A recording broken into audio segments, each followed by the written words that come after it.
আচৰ্য মহিমা কিনো হৰি ভকতিৰ আছে যত যত জয়ক ধৰ্ম সংসাৰ জানি মাহা হবে হৰি নামৰ কি কৰ পুণ্য অৰণ্যত হৰি নাম মহাসিংহ পলাই পাপ হসিলে ন পুনিতাৰ লিংগ। আমি কথাখিনিকে কৈছে যে এই প্ৰতিকাৰ্থত কৈছে যে ভোগে পৰিচিত যাক কৈছে যে আচৰ্য মহিমা হৰি ভকত হৰি ভগতী ভক্তি আচৰণ কৰা সকলৰ মহিমা অদ্ভুত মহিমা বুলি কৈছে। এইকাৰণে আচৰ্য মহিমা চাওকচোন, মানে আমি কাহিনীত গম পাওঁ উত্তনাই ভগৱন্ত যীশুখ্ৰীষ্টক মাৰিবৰ কাৰণে বিদ্যা হয় নহয়, অদ্ভুত মহিমাটো আচৰ্য মহিমা চাওকচোন। কিন্তু মৃত্যুৰ পাছত দৈৱকে যিটো কৰি পালে জপৰাই যিটো কৰি পালে সেইটো কাৰণে সেইখিনি আচৰ্য মহিমা ভগৱন্তৰ নামৰ মহিমা অদ্ভুত মহিমা আপুনি ভাবিবই নোৱাৰে। এই উত্তৰ উপাচাৰে নাৰায়ণ নাৰায়ণ কৰি থাকোঁতেও কৃষ্ণটো আহিবলৈ উপস্থিত, সেয়াই হ'ল আচৰ্য মহিমা বুলি ইয়াত কৈছে যে আচৰ্য মহিমা কিন্তু হৰি ভকতিৰ আছে যত যত ধৰ্ম সংসাৰত। আমি এই পৃথিৱীত দেখা যিমানবোৰ শ্ৰেষ্ঠ যজ্ঞ ৰামযজ্ঞ অশ্বমেধ যজ্ঞ বা যিমান যজ্ঞ আছে মহাযজ্ঞ আছে মৃত্যুযজ্ঞ দেৱযজ্ঞ এইবোৰ আছে জানি মাহা হবে হৰি নামৰ এইবোৰ হ'ল জ্ঞান মাৰ্গ আৰু ভক্তি মাৰ্গৰ ধৰ্মখিনি নাম ঈশ্বৰ ৰজা নাম যেনেকৈ ৰজা বাকীবোৰ ধৰ্ম কিংকৰী। গতিকে আমি ৰজা ধৰ্ম লৈ পেলাই কিংকৰী ধৰ্মৰ কাৰণে ভয় কৰিব নালাগে, কোনো সংশয় কৰিব ভয় নকৰিব। এই ভাগৱত ধৰ্মটো আচৰণ কৰিবলৈ ভয় আৰু সংশয় লাজ এই তিনিটা বস্তু আমি এৰিব লাগিব। সেইকাৰণে কৈছে পুণ্য অৰণ্যত হৰি নাম মহাসিংহ। গতিকে আমি যে কৈছিলে পুণ্য অৰণ্যৰ কাৰণে মাধৱৰ নাম সিংহ পলাই হস্তি পাপ হস্তি যেন পুনিতাৰ লিংগ। গতিকে হৰিনাম উচ্চাৰণ কৰাৰ লগে লগে পাপ পলাই নামে পাছে পাছে খেতি এখন গতিকে এয়াই হ'ল হৰিনাম এখন বস্তু। হৰি নামে খেদাই পাঠ কৰ পুৰি নাই বিষ্ণু তবি মুখ কৃষ্ণ তবি মুখ হবে হয় একঠাই ৰম পাত কি যিটো আতি অনাচাৰী ভকত ৰক্ষা কৰন্ত মুৰাৰে চতুৰ ভুজৰূপে পালে বৈকুণ্ঠ নগৰ আচৰ্য মহিমা কিনো হৰিৰ নামৰ এ নাহি প্ৰায় চিত্ত হৰি নামৰ সমান শুনা পূৰ্ব কথাই অনা মীৰ উপাখ্যান নামৰ আভাসে পৰে পাপ কয়ুচাত না বিষ্ণু দূত না বিষ্ণু দূত যম দূতৰ সম্বাদ। ইয়াত কৈছে যে হৰি নামে খেদাৰে পাপৰ শুনি নাই। হৰি নাম এনেকুৱা শক্তি যে এনেকুৱা এখন স্থান নাই য'ত হৰি নামে গৈ পেলাই পাপ শেষ কৰিব নোৱাৰে। কৃষ্ণ বা বিমুখ হবে হয় একঠাই। গতিকে নামে খেদি খেদি দি পেলাই ঈশ্বৰ বিমুখসকলক একঠাই কৰি দিবগে যে পৰম পাতকী সিদ্ধিটো আতি অনাচাৰী হয়। তেওঁ অত্যন্ত পাপ কৰিছিল, কোনো সদাচাৰ নাছিল। 8 প্ৰকাৰ আমাৰ সদাচাৰ আছে, স্নান সদাচাৰ, গমন সদাচাৰ, কোচ সদাচাৰ, মানে ভোজন সদাচাৰ, বসন সদাচাৰ, এনেকৈ আমাৰ শয়ন সদাচাৰ, এনেকৈ 8 প্ৰকাৰ সদাচাৰ আছে। সেইবোৰ যদি একো আচৰণ কৰিব নোৱাৰে সিও ভকত ৰক্ষা কৰে কৰন্ত মুৰাৰী। গতিকে অনাচাৰী দুষ্টাজত ওপৰৰ যুৱতী তথাপি কৃষ্ণক পাই লওক সপ্ৰেম ভগতী। গতিকে সেয়াই হ'ল ভগৱন্তৰ ভগতী। অনাচাৰী সকলো চাণ্ডাল পৰ্যন্ত কৰি ভগৱন্তৰ নামৰ মহিমা ভগৱন্তৰ নামে উদ্ধাৰ কৰিব পাৰে। সিও ভকত ৰক্ষা কৰন্ত মুৰাৰী চতুৰ্ভুজা ৰূপে পায় বৈকুণ্ঠ নগৰ আচৰিত মহিমা কিন্তু হৰিৰ নামৰ। গতিকে অত্যন্ত পাপী হোৱা আমি কাহিনীত পোৱা এই অজামিলেও চতুৰ্ভুজ ৰূপ লৈ বুলি বৈকুণ্ঠত বাস কৰিবলৈ সিদ্ধ হ'ব পাৰিছে। নাহি প্ৰায় চিত্ত হৰি নামৰ সমান শুনাপূৰ্ব কথা অজামিলেও পাইছে। গতিকে নামৰ মহিমা সমান নামৰ সমান প্ৰায়চিত্য কৰিব শক্তি জ্ঞান মাৰ্গত আৰু কৰ্ম মাৰ্গৰ বিধি ব্যৱস্থা কেতিয়াও থাকিব নোৱাৰে বুলি কৈছে। গতিকে এই পুতি অনা চাৰদিত অজা নাম অজা মিল উন্নত পুৰত এক ব্ৰাহ্মণ আসিল পুতি অনা চাৰিদিত নামত অজা মিল পৰম বেচাৰ প্ৰতি পতিত পাপিষ্ঠ পৰিলেক মহন্তক অনেক অনিষ্ট। গতিকে এনেধৰণৰ অত্যন্ত পতিত গৰ্হিত যিজন অজামিল সেইজন অজামিলৰ পুত্ৰ গোচাৰে নাম লৈ কেনেকৈ কৌৰৱপুৰত থকা সেই কাহিনীটো ইয়াত সুন্দৰভাৱে বৰ্ণনা কৰিছে। কৃষ্ণ বৃদ্ধ পিতৃ মাতৃ নিজ তেজিলে ভাইজাক অসকল সবচ দিয়া ভজিলে বেচাক জাতি কুল কৰ্ম মানে সমস্তে তেজিল বেচাৰ গৰ্ভত দহ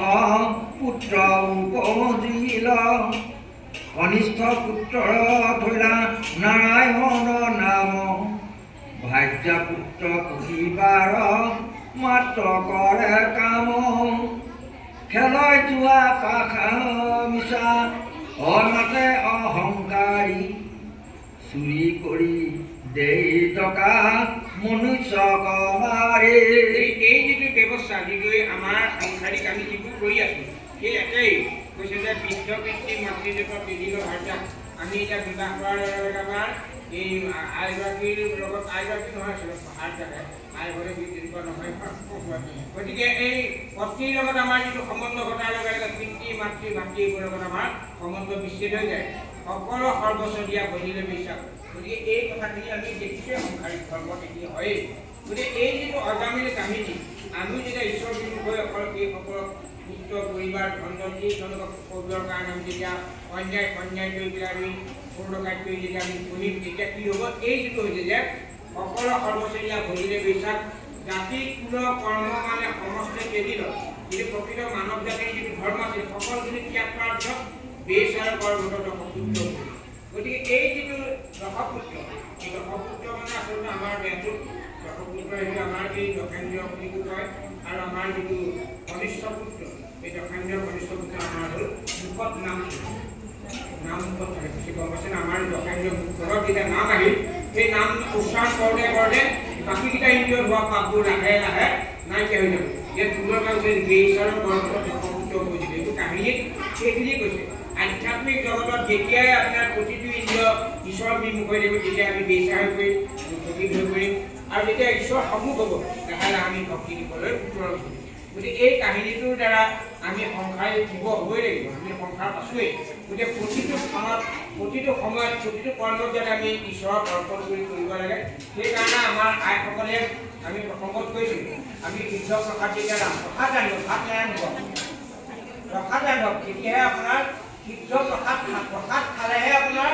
শৰীৰ শুদ্ধ হ'ব আৰু আপোনালোকৰ মনৰ ভাৱনা শুদ্ধ হ'ব। গতিকে আমি যেতিয়া ভগৱন্তক অৰ্পণ কৰি যেতিয়া আমি গুৰুজনৰ নামত যেতিয়া পুথিগাত খোৱাৰ পাছত ধুবলৈ গৈছে ধুবলৈ গ'ব আপুনি ভগৱন্তৰ নাম গাওক আৰু গুৰুজনৰ নাম ভগৱন্তক দেখি গাওক আৰু মনত ভাল লাগে। আজিকালি আৰু ভাল দুখ খুৱাব নালাগে ধৰক নাইটাটো দিলেই হৈ যায়। দি পেলাই আপুনি লৰাই থাকক লৰাব পৰা যায় নাম গাই থাকক নাম শুকুৱাওক যিহেতু নিজৰ মানুহজনক ল'ৰা ছোৱালীক দিব ঈশ্বৰক অৰ্পণ কৰি দিওঁ কৃষ্ণ কৰি দিওঁ মানে আত্মা ঈশ্বৰকে দিছে আপুনি সেই দেহটো সেৱা নকৰে আত্মা ঈশ্বৰকে আমি গাব। গতিকে এই ভাৱনাৰে আকৌ যেতিয়া ঘৰ সাৰিছে তেতিয়াও আমি প্ৰাৰ্থনা কৰি গাই দিব নোৱাৰোঁ। আমাতকৈ আপোনালোকৰ বেছি সহজ প্ৰাৰ্থনা গাই থাকক। আপুনি ঝাৰু দি আছে বাহনি কৰি আছে এই প্ৰতিটো কৰ্মত যেতিয়া আমি প্ৰত্যেকেই এনেধৰণ এই ভক্তি সকলো চেলে কামচা লৈ পেলাই আহি পেলাই নামঘৰত আহি পেলাই চুধকুৱা কালাই বজাই দিয়ে নাম গালে আমি ভকত নহওঁ। এই অনুশীলনটো আমি যেনেধৰণৰ অজামিল নামৰ কাহিনীটো অজামিলে কৰিছিল আমি পুত্ৰ উপাচাৰ্য ভগৱন্তক এনেধৰণে দিব লাগিব। যিদিনা নকৰে ধৰণৰ বেছ ইয়াৰ পাছত কৈছেগৈ যে এনেধৰণে যে তেওঁ কি কৰে খেলে যোৱা পাখা মিছা মাতে অহংকাৰী আমিতো সদায় এইবোৰতে ব্যস্ত হৈ আছোঁ। চুৰি কৰি এই টকা মনুষ্যকো মাৰি চোৰ ডকাইত কৰি এতিয়া মানে তামোল চোৰটোহে চোৰ নে কি আমাৰ যে এই আত্মসাত কৰে কিন্তু সদায়তো ওলাই থাকে আত্মসাত কৰে তাকে চোৰ নহয় নেকি? চাব দেই সেইজনৰ বিষয়ে সুন্দৰভাৱে ৰখা ঘৰত থৈছে সেইটো কিন্তু চবে ধৰি মৰিয়াই তামোল চোৰ বা এতিয়া সাধাৰণ চোৰ গতিকে এই যিবোৰ আমি খালি অকল লাগে ধন ঘটি আমি গোটেই পৰিবাৰ পুত্ৰ পৰিবাৰ পুহিবৰ কাৰণে আমি সদায় যত্নবান হওঁ। এইখিনিতে কোনোবাই এতিয়া প্ৰশ্ন কৰিব পাৰে যে আমি ধন ঘটিম নেকি? প্ৰশ্নটো আহিবই হয় আমি এখন নাম গাই থাকিম ধন নগদিম নেকি আমি কেনেধৰণে ধন দিম ভাগৱতে কিন্তু সিদ্ধান্ত দিছে এই কিবা কিছু আছে ধন তেজা তাৰ মোহমন কিছু জয় কৰা হৰি অৰ্থে তেবেকে ভগতি বাহে মাধৱত প্ৰেম চৰে তেবে ধন নযায় তাৰ ব্যৰ্থে ভাগ্য ভোগ্য বস্তু যত বিহা হোৱাই উপৰত তাতো মোক তেলিও কয় মাধৱত নিবেদিয়া দুখী দৰিদ্ৰ দিয়া বৈষ্ণৱত কৰিও মিনতি বুলি আমি দুখ কৰি থকা সন্ধান আদি পৰাই কিছু আমি ভগৱন্তৰ অৰ্থে থব লাগে আৰু ঘৰত উৎপন্ন হোৱা বস্তু আমি ভাগ্য ভোগ্য বস্তু যত বিহে হোৱাই তাতো মোক তেলিও কয় পাৰিলে ভকত বৈষ্ণৱক মাতি আনি এটা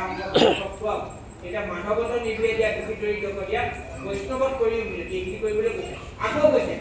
এয়াম দুখ কৰি ধন ধান আৰ্য মানে কৃষ্ণৰ যদি তাপ খাই তাপ আনে নিজ হস্তে আৰ্জি যদি জগন্নাথ কিছু জয় কৰি হৰিৰ সেৱাত গুণ লগাই ৰাখ হস্ৰ গুণ হয় নজানি মুগুধ সদে ধন শান্তি থয় বুলি আমি দুখ কৰি ধন আৰ্জি পেলাই যদি আমি ভগৱন্তই এৰি দিয়ে তেওঁ অইনহে খাবা নিজেও খাব না সেইকাৰণে নিজ হস্তে আৰ্জি যদি জগন্নাথ কিছু জয় কৰি হৰিৰ সেৱা এক গুণ লগাইলে সহস্ৰ গুণ হয় নজানি মুগুধ সদে ধন শান্তি থয় সেইকাৰণে আমাৰ অধিৱেশন আহিছে পুনৰ অধিৱেশন আপুনি 500 দিন বুলি নেভাবিব 1000 নহয় 3000 নহয় পাৰিলে 5000 দিয়ক এগুণ লগাই চাওক এতিয়া আপোনাৰ 10 গুণ হ'ব 1 গুণ লগাইলে সহস্ৰ গুণ হ'ব বুলি এইটো কিন্তু আমি নিজে প্ৰমাণ পাইছোঁ এবাৰ আমি এই খুব কম উপাৰ্জিত মানে একেবাৰে সীমিত সংখ্যক এবাৰ মই মানে ভাবিলোঁ এইবাৰ মই 500 টকা দিম কিন্তু 500 কিন্তু ভাবিবই নোৱাৰি তাৰপিছত মোৰ কিন্তু সেই স্বচ্ছলতাহে গতিকে সেই ভাৱনাটো যদি লওক সেইকাৰণে এক গুণ লগাইলে সহস্ৰ গুণ হয় নজানি নুবুজভাৱে ধন শান্তি ধৰে আনৰ কাৰণে লগাইলে যথেষ্ট খুব বিচাৰে ঈশ্বৰক মিলি পেলাই যদি ক'ৰবাত আপুনি অন্য কিবা খেল হৈছে কিবা হৈছে বিহু সংগীত কাৰ্য দিছে পিঠাই হৈছে সেইটো তাৰ দ্বাৰা আপুনি একো ফল নাপাব আনৰ কাৰ্যে লগাইলে যথেষ্ট খুব পিঠা জন্ম পিঠা কৰে কৃষ্ণ কথা গতিকে আৰু এটা কথা মনত ৰাখিব লাগিব আমাৰ উপাৰ্জিত ধনটো আপুনি কিমান উপাৰ্জন কৰে 100 টকাই কওক বা 100 টকা কৰিলে 20 ভাগ আপুনি ভগৱন্তৰ অৰ্থে থওক 20% 20 ভাগ আপুনি জীৱ কল্যাণৰ অৰ্থে 20 ভাগ আপুনি আপোনাৰ দুখী দৰিদ্ৰৰ কাৰণে 20 ভাগ আপোনাৰ পৰিয়ালটোৰ কাৰণে 20 ভাগ আপুনি নিজে খাওক আপুনি সাঁচি থ'ব লাগে মই এনেকুৱাকৈ বেংকত থ'ব লাগে তাৰ বাহিৰে এনেকুৱা এটা ধাৰণাৰে বেংকতো থওক আপোনাৰ ভাগৰটো থওক এই ধৰণে নহ'লে চববোৰ চাবচোন চব লোকেহে খায় গতিকে আমি সৎ পথেৰে সৎ ভাৱনাৰে উপাৰ্জিত ধন আমি ভগৱন্তৰ অৰ্থে জীৱ কল্যাণৰ অৰ্থে দুখী দৰিদ্ৰৰ কাৰণে পৰিয়ালৰ কাৰণে নিজৰ কাৰণে এনেধৰণে যেতিয়া খৰচ কৰিম তেতিয়া কি হ'ব চাব দেই এই ভাৰ্য পুত্ৰ এইবোৰ পুহিবৰ কাৰণে আমি কি কৈছোঁ যে কনিষ্ঠ পুত্ৰ তুলিলা নাৰায়ণ নাম খেলে যোৱা পাখা মিছা এই ভাৰ্য পুত্ৰ পুহিবাৰ কৰে মাত্ৰ কাম খেলে যোৱা পাখা মিছা মাতে অহংকাৰী চুৰি কেৰি দেই টকা মনুষ্য কমাৰি এই ধৰণে যেতিয়া আজিব এই নামে শ্ৰীপথ ৰাজপথ একোৱে নপাছে তাইক মাত্ৰ পোষে আন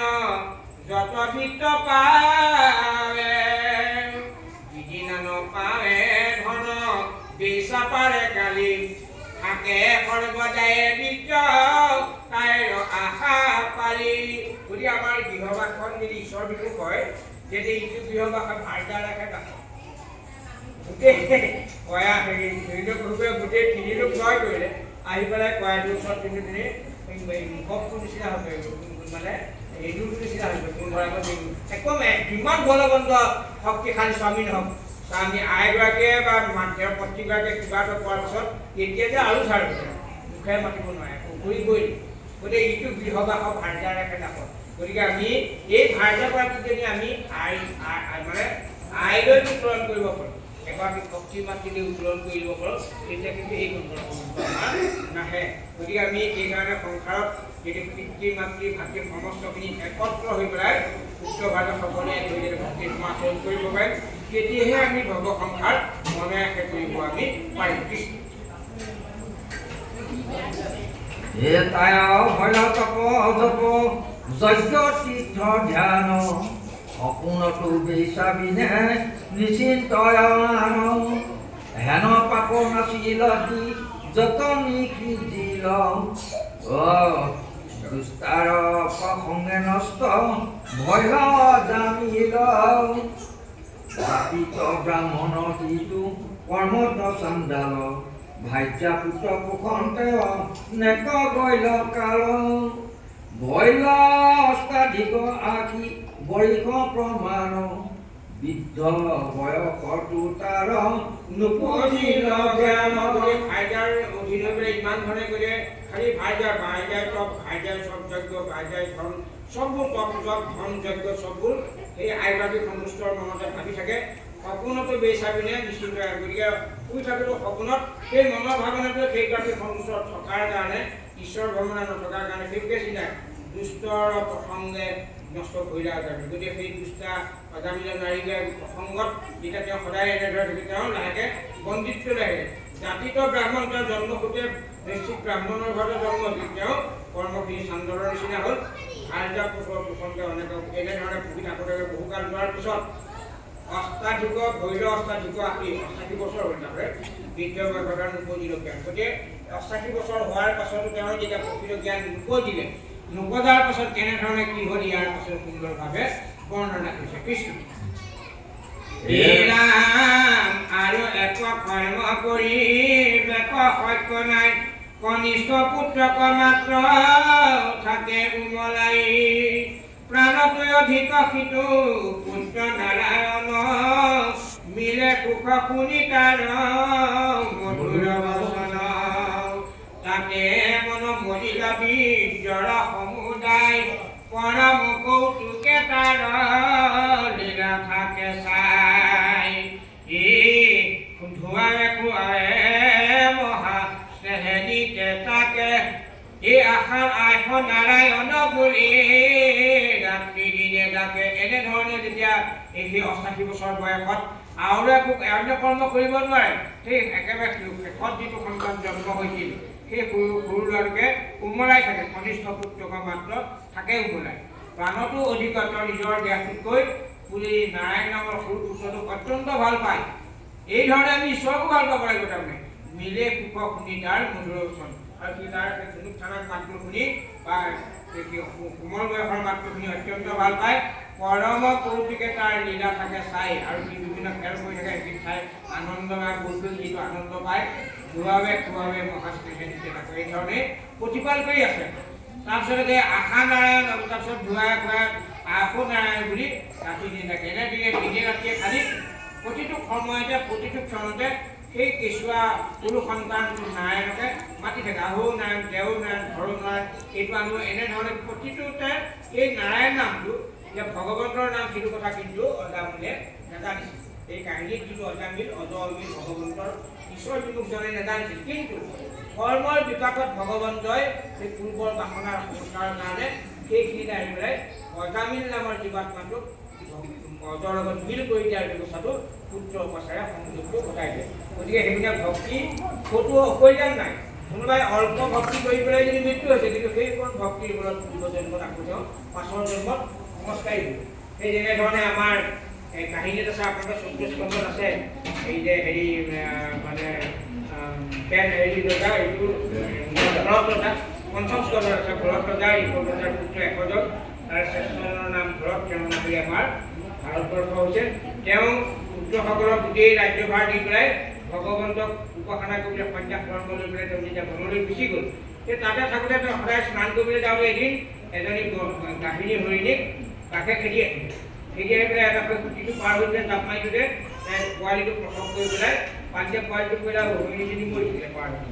কিন্তু যেতিয়া পোৱালিটোৱে কপ পকাই থকা দেখি পেলাই ভক্তি কৰিবলৈ যোৱাৰ ঘৰত ৰজাই গৈ পেলাই হৰিণী হৰিণক পোৱালিটো তুলি আনি পেলাই যেতিয়া এইটো কাহিনী সেইটো এই হৰিণী পোৱালিটোৱে প্ৰতিপাল কৰি থাকোঁতে এনেকুৱাই হ'ল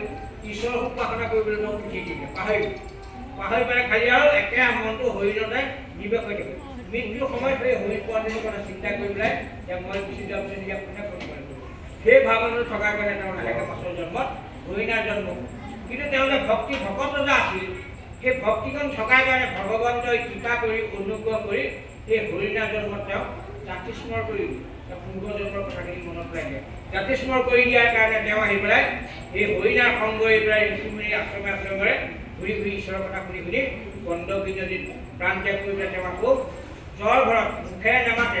বাহিৰটো জ্বৰ ভিতৰে কিন্তু চব কথা জানে। এজন ব্ৰাহ্মণৰ ঘৰত জন্ম কৰি তেওঁ ককাই ভাই কিবা জানো গতিকে তেওঁলোকে মানে এইটো বেঙা কাৰণে স্কুলৰ মুঠতে বিদ্যাও নল'লে, কিবা কিবি কাম কৰিব দিলে, কৰিয়েই থাকে, খাবলৈ দিলে, যিহকে খাবলৈ দিয়ে তাকে খায়। এনেদৰে থাকোঁতে থাকোঁতে বাপেকে হেৰি কৰি বাপেক যেতিয়া ঢুকালে ককাইহঁতে বৰকৈ প্ৰতিপাল নকৰে একদম ঘূৰি ফুৰি কৰিলে। ঘূৰি ফুৰি খালি প্ৰতি পৰুৱাটাও নাই মানে মাৰে ইমান ধৰণে তাৰমানে নিষ্ঠাৰে ভক্তি ধৰ্মত আচৰণ কৰি আছে। তেতিয়াই সেই লহুবন নামৰ এজন ৰজাই তত্ত্ব উপদেশ ল'বলৈ পেলাই তেওঁ আহিছিল। আহোঁতে বাছতে তেওঁ তোলাতহে আহিছে। আহি থাকোঁতে এইফালে গোলাঘাট বা গোলাঘাট আহোঁতে তাৰমানে অলপ কষ্ট পাইছে। যদি বৰ থুলমূল মানুহ এটা আহিছে এইকেইটা দিবলৈ লগাই দিছোঁ এই অলপ বহল কৰক সেই বুলি পেলাই তাক মাতি আনি পেলাই হেৰিয়াত লগাই দিলে তোলা লগাই পেলাই যেতিয়া বহন কৰিলে কি লাগে অকণমান দূৰ যায় গৈ পেলাই জাপ মাৰি দিয়ে। তেতিয়া ৰজাই বোলে এইটো কি তোলা কৰি আনিলে এইটো মই যাবলৈ বৰ অশান্তি পাইছোঁ। তেতিয়া বোলে তুমি কিয় এনেকুৱা কৈছা বোলে কোনে কাৰ ভাল কৰিছে আপুনি নাজানে কাৰণে তেনেকৈ কৈছে। তেতিয়া ৰজাই ভক্তি তত্ত্ব ল'ব লাগে কিন্তু বৰ বেয়া কথা এটা নামি নাই পেলাই গোটেই কথাখিনি ওলাই যায়। তেতিয়া গোটেই ভক্তি তত্ত্বটো সেই জ্বৰ ঘৰটোৰ পৰা দিছে। গতিকে তাৰ আগতো তেওঁ সেই জ্বৰ ঘৰটোক ডকাইতৰ ৰজাই ধৰি পেলাই বান্ধি দি পেলাই কোনে বান্ধি দি দুৰ্গা দেৱীও চব বলি দিবলৈ দিছিল। বলি দিবলৈ যেতিয়া বলিৰ আগত কাটিবলৈ লৈ চাওঁ ই ক'ব নোৱাৰে এখন মুখৰ নিচিনা ভাও হৈছে। কাটিবলৈ লওঁতে দুৰ্গাই তাতে মূৰ্তিমন্ত হৈ পেলাই সেই কাটিবলৈ লোৱা সময় গোটেই পাক মাৰিব ভকত তাৰমানে। গতিকে এই ধৰণেই ভক্তি ধৰ্মটো আচৰণ কৰিব লাগিব। চাওকচোন ভকতি যদি অকণমানো বিঘিনি ঘটে তাৰ ফলত এনেকুৱা অৱস্থাও প্ৰাপ্তি হ'বলগীয়া হয়। সেইকাৰণে আমি ভক্তি ধৰ্মটো আচৰণ কৰোঁতে শুদ্ধ সত্যভাৱে যাতে আমি আচৰণ কৰোঁ। গতিকে আপুনি যদি কাৰোবাক কৰ্মত নিশ্চয় কৰি শৰণ গৈছে সেই শৰণ যাতে বিঘ্নিত নহয়, শৰণ যাতে শুদ্ধভাৱে ৰয়। গতিকে গুৰুজনে চাওকচোন ইমান সুন্দৰভাৱে গুৰুজন এইকাৰণেই জগত গুৰু শ্ৰীমন্ত শংকৰদেৱে কি দিয়া নাই আমাৰ সৈতে ভাওনা নৃত্য গীত বাদ্য পদ বয়াৰ আপুনি ভাবিবই নোৱাৰে। যিটো সময়ত পৃথিৱীত মুক্ত মঞ্চ নাছিল সেই সময়তে তেওঁ অংকীয়া ভাওনা দি মুক্ত মঞ্চ কৰি তাত ভাওনা পাতিছিল। গতিকে তেওঁ নাটক লিখিছিল, বাদ্য সৃষ্টি কৰিছিল, বাদ্য বজাইছিল, নিজে নাচিছিল, নিজে ভাওনীয়া হৈছিল, নিজে গীত পদ বয়াৰ গোটেই ভাৰতবৰ্ষত ভ্ৰমি পেলাই ভাগৱতৰ শুদ্ধ ধৰ্মটো আনি পেলাই সুন্দৰভাৱে আমাৰ অসমীয়া সমাজখনত উত্তৰ পূৰ্বাঞ্চলৰ নিষ্পেষিত উদ্ধাৰ দিবৰ কাৰণে তেওঁ আহি ভক্তি ধৰ্মটো দি থৈ গ'ল। গুৰুজন নোহোৱাহেঁতেন আজি পৃথিৱীত এনেকুৱা এজন গুৰু নাই, এনেকুৱা এজন মহান পুৰুষ নাই যিজন শংকৰদেৱৰ লগত তুলনা নহয়, মহাপুৰুষৰ লগত তুলনা নহয়। সেইখিনি শংকৰদেৱ আমাৰ জগত গুৰু, যিখন জগতক উদ্ধাৰ কৰিব পাৰে সেইখন জগতৰে তেওঁ আমাৰ গুৰু। গতিকে শ্ৰীমন্ত শংকৰদেৱে হ'ল আমাৰ ভগৱন্ত গুৰুত্ব সনাতন। গুৰু ভট্টনাথ মহাপুৰুষ মাধৱদেৱে গুৰুজনৰ বিষয়ে দিছে যে ত্ৰিভুৱন বন্দন জয়ী নন্দন সুহৰি পংখক বৈ এইবিলাক জগতজনক আহি শংকৰ তাকৰি হয় বুলি কৈছে। তেতিয়া গুৰুজনে ক'লে সেই পঢ়াটো তুমি এটা কাম কৰা, মই কৃষ্ণৰ ইংৰাজী কৰিহে ভক্তি ধৰ্ম কৰিছোঁ। তুমি যদি মোক সনাতন গুৰুত্ব সনাতন কৃষ্ণ বুলি পৰিচয় কৰাই দিয়া মোৰ ভক্তি ধৰ্মত ব্যাঘাত জড়িত মই দুৰ্বল হৈ যাম, মোক ঢাকি দিয়া। তেতিয়া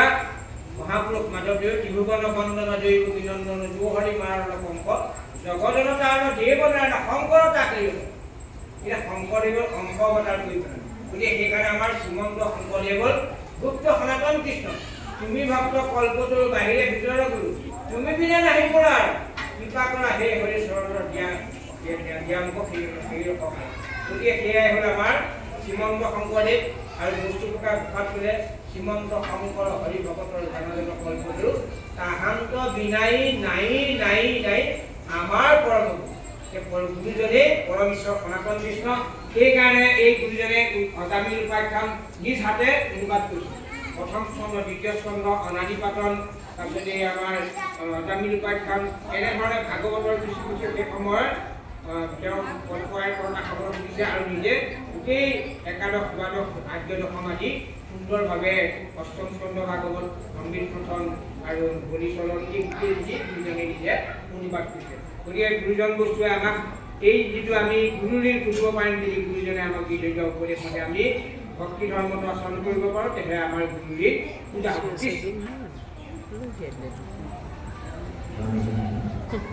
ৰাম কোঠা নাৰায়ণ হেৰা বৈশা নাৰায়ণ গুঞ্জা নাৰায়ণ বুলি গাতে সৰ্বক্ষণ এই প্ৰাণ পক্ষী আছে যিটো কনিষ্ঠ পুত্ৰত নাৰায়ণ বিনে নাহি বচন মুখত সৰ্বদাই তাকে মন পুত্ৰত সমূলি সপোনতো মাতে খেত নাৰায়ণ বুলি ক্ষণে ক্ষণে মূৰত তনয়ত পৰৈ সপোনে কয় খচিতে নাৰায়ণ নাম স্মৰয় ভৈৰৱীটো পুত্ৰত বিস্তাৰ আশকতি বিপৰ আশকতি নজানিল আয়ু আশী ভৈৰ সমাপতি এই নীলেক বয়স পুত্ৰ স্নেহে আলে জালে বিফলে জন্ম গ'লে পাৰে অন্তকালে এইখিনিতে খণ্ডভাগ কৰিছে বাৰু গতিকে ইয়াত কৈছে যে এনেধৰণে পুত্ৰ বিচাৰে ভগৱন্তৰ নাম যে উঠো নাৰায়ণ বহো নাৰায়ণ মোক কিবা এটা খাবলৈ দেও নাৰায়ণ এনেধৰণে সৰ্বক্ষণতে যেতিয়া পুত্ৰৰ উপাচাৰে যেতিয়া ভগৱন্তৰ নাম ল'লে প্ৰাণপক্ষী আছে সেইটো কনিষ্ঠ বুলি গতিকে কায় বাক্য মন অন্তৰেৰে ভগৱন্তৰ নাম দিছে তাৰমানে পুত্ৰ উপাচাৰে দিছে খালি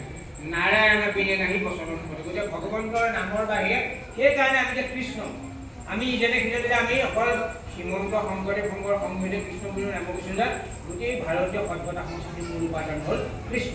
গতিকে কৃষ্ণ আমি সকলোৱে ক'ব পৰা অধিকাৰ পায় কি লাগে খ্ৰীষ্টানেই হওক বা কি লাগে জৈনেই হওক বা কি লাগে ইছলামেই হওক অসম ভাৰতীয় যেতিয়া হৈছে তেতিয়াহ'লে সকলো ভাৰতীয়ৰ কাৰণে কৃষ্ণই আমাৰ মূল সংস্কৃতিৰ আকত গতিকে সেইকাৰণে আমি কৃষ্ণক চিন্তা কৰাৰ লগে লগে এনেধৰণে যেতিয়া চিন্তা কৰিম তেতিয়া নাৰায়ণ বিনে নাহি বচন মুখত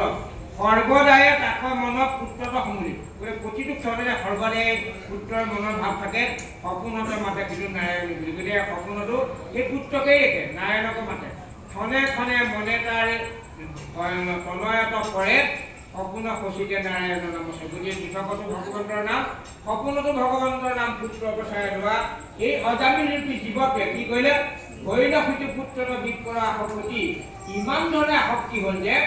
নজানি আয়ু আশী ভৈৰৱ লাহে লাহে তাৰ মৃত্যু যেতিয়া ওচৰ চাপি যেতিয়া কি হ'ল নীলেক বয়স পুত্ৰ স্নেহে আলে জালে বিফলে জন্ম ভৈৰৱ পাইলে অন্তকালে এনেধৰণে মৃত্যু হোৱাৰ পাছত এই যে নাৰায়ণ বুলি কৈ দিবগৈ ইয়াৰ পাছৰ পদত এইকেইটা খণ্ডটা কৰিছে এইকেইটা মানে আপোনাক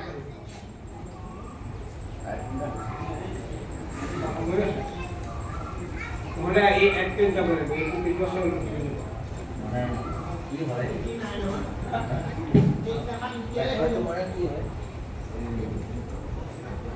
আমনিদায়ক